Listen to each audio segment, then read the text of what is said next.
Hi everyone, and thanks for joining me here after a long break. And wow, has it been a long one? So, before we jump into the topic of today's video, I feel an explanation is due for why I haven't been present here for so long. To be completely honest and open with you, it seems like I was going through some kind of a weird early 30 crisis. Many things in my life have changed, and more importantly, perhaps, my views on life shifted even more.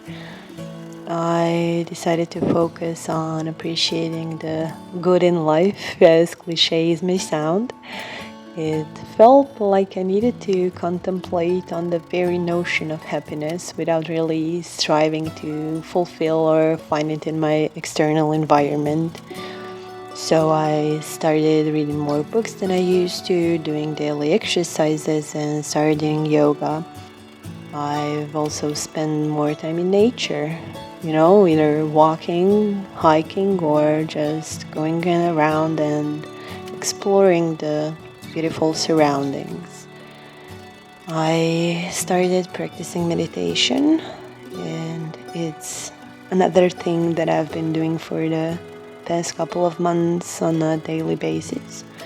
And now I'm doing an hour-long session each day, and truly can't picture my life without it. For me personally, it's like silencing my ever-communicating mind for a bit and reflecting on a beautiful nature of just being.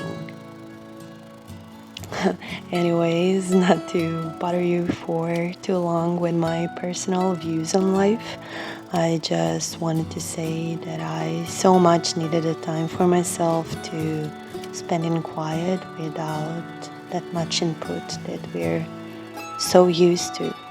So I hope you can understand that, since all of us do find ourselves in difficult periods in our lives occasionally.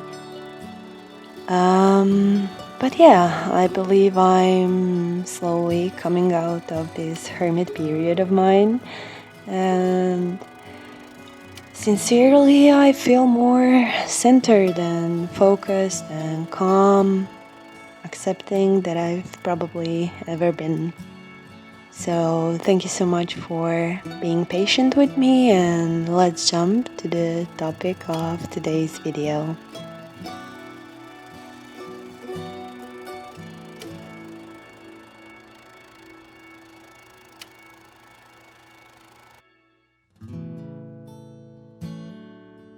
I love talking about brushes, and probably the most common question I get from you guys is which brushes I use in Procreate, so I figured why not make a whole video about it.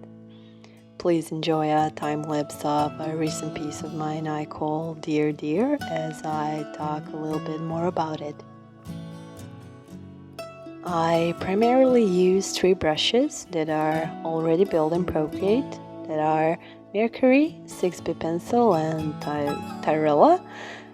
The last one I don't know exactly how to pronounce, but please bear with me. Each of those brushes has its own purpose in my work, so to speak. To make a long story short, by observing my workflow, I concluded that all of my pieces consist of three different stages.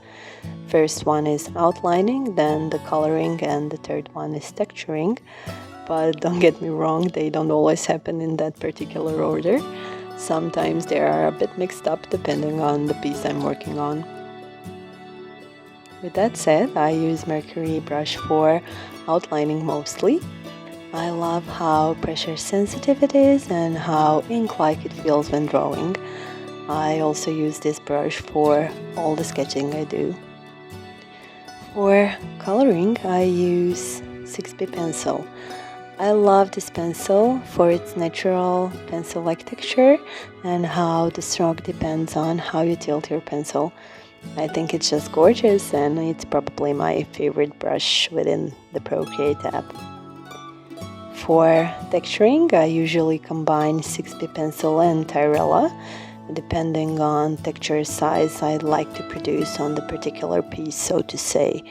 Meaning 6B pencil is perfect for me for smaller textures I do, like hair glow or shadows on the clothes, while Tyrella I use almost for all the backgrounds and different effects like light coming in and in textures for trees, for example. So basically anywhere where bigger but more subtle texture is needed.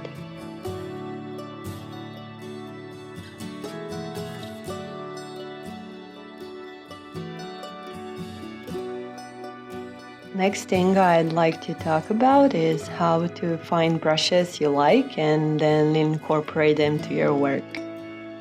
Coming from a brush freak like me, believe me, I've tried many brushes during the years I've been illustrating digitally. However, I always end up having 2 or 3 I use constantly and a few that are sort of a backup, for the lack of a better saying, at a particular point in time. But I let those groups be fluid, allowing brushes I'm working with to switch groups or completely vanish as I work. Sometimes I even picture my digital brushes in their physical form. If they were real brushes, I would probably have a few boxes on my table. One would be named favorites, other, wow, these are also great, and probably I would have one called yet to try out. And you know how things go, you always end up mixing everything up, picking brushes from one set, then putting it in another, and so on and so forth. And for me, it's similar when it comes to digital brushes as well. When approaching adding new brushes to your set, first thing I would do would be to try a bunch of them out. Just play and explore. I would watch how the particular brush feels for me. I would ask questions like, are we compatible? Do I like you? Do you fit in my already established palette of brushes? Could we be good partners? Then the ones I really like, I would put aside in the previously mentioned group. Wow, these are also great, and who knows, maybe they will end up in the favorites set eventually.